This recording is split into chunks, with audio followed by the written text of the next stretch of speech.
What's up, guys? It's Matty at mixandmastermysong.com. Today I just wanted to go over this quick video showing you this new little toy I got that's really cool and it's been kind of helpful to me. It's called the Midi Trigger by DJ TechTools, and it's basically just 16 knobs that are MIDI. And they also, not only do they turn, but you can also press them for on and off buttons as well. I got it because I loved having the Console 1 so much. Being able to use knobs while I was mixing, it just was a game changer for me as far as more so listening than watching plugins. So I wanted to get this to use with all the other plugins that aren't working with Console 1. And it's been really cool. So I wanted to show you how I use it and also how to set it up in Studio One, because it's super easy to use in Studio One. And you can map the plugin in about 10 seconds and it's done, and every time you open it from there on out, it's working. So let's check it out really quick. I'll just show you one that I have mapped already. Like here's the UAD 33609, and if you see, so I set it, you can set it up for anything you want. You see if I turn this one, it's the threshold. This one changes my recovery, this is the gain, and then the ratio. I didn't map the other ones because I normally don't use them, but it's really cool, kind of a 1-2 thing. I'm not sure if you can see it, but I can have my mouse in one hand and then be turning this while I'm going over here. And so you're really multitasking with all your plugins now.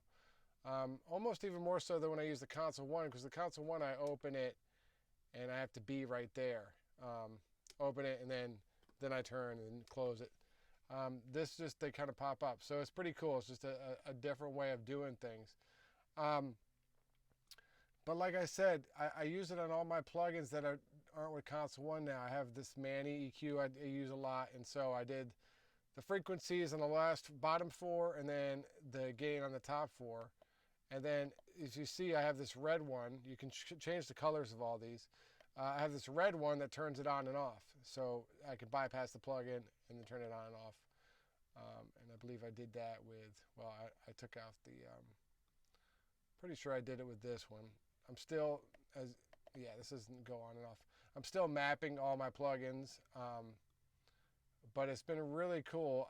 I just find myself sitting back and not having to really do much with the mouse. It's this between, my fader port and this and that. I've got like full control of everything that's going on. So the second part is just to kind of show you how to map it. So in every plugin in Studio One, there's this thing that says MIDI Twister, or whatever MIDI instrument you have set up. It could be the fader port or MIDI Twister, and you can pick between the two. So if I wanted to map this with the fader port, I could do it. MIDI Twister, which is this, I could do it. Or you can use anything that like sends and receives MIDI. And it's really simple to do. You just turn this. First you have to open this up, and then as you turn this, you'll see this is the intensity knob for this plugin. You'll see it change right here. Then you can turn whatever knob you want to assign to. So let's say, since this is just a one button, kind of a one knob plugin, I turn this knob here, and you see that the values are starting to change by turning this knob. So that means that's this one. And then see this little arrow thing? You just click that little triangle, and there we go. You're already mapped. And what I'll do is, and I don't even know if you even need to do this, but I put it back to default, and then I just store as saved as default preset, so that it's just saved that way.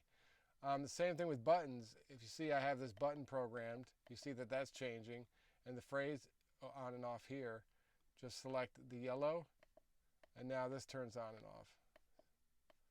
See the changing?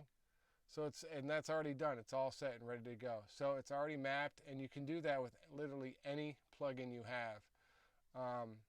So I just thought it was really cool to kind of show you guys. It's been a game changer for me. You can do all kinds of plugins. Just show you really quick. One that I'm sure a lot of you guys use, the Pro Q. I have it set for the first 2 bands. So I open a band. Actually, this one I didn't program yet, but you can program this one as well. So you just, same thing, bring this down, and you see the frequencies changing, MIDI 1 now. So you can do crazy filter changes if you're doing a lot of EDM tracks. all kinds of stuff, and it's super smooth. So it's way cool. You do have to just tell the knobs to learn right here, which all it is like I don't have all these knobs programmed. You just have to have it learn it once. So you just click MIDI learn and turn the knob, and now this knob is going to work within Studio One. So, and then unclick MIDI learn. So now these are, most of these are already programmed, but not the top ones yet. So that's just really simple stuff to do. So I hope this is helpful. You can get this for like $200. It's a really cool deal. They have them in white as well. So check them out, DJ TechTools. It's a little plug for them.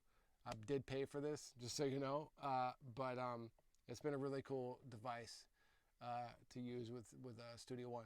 So have a good weekend. If you guys need anything, hit me up. If you need your songs mixed and mastered, make sure to check our site out. Thanks.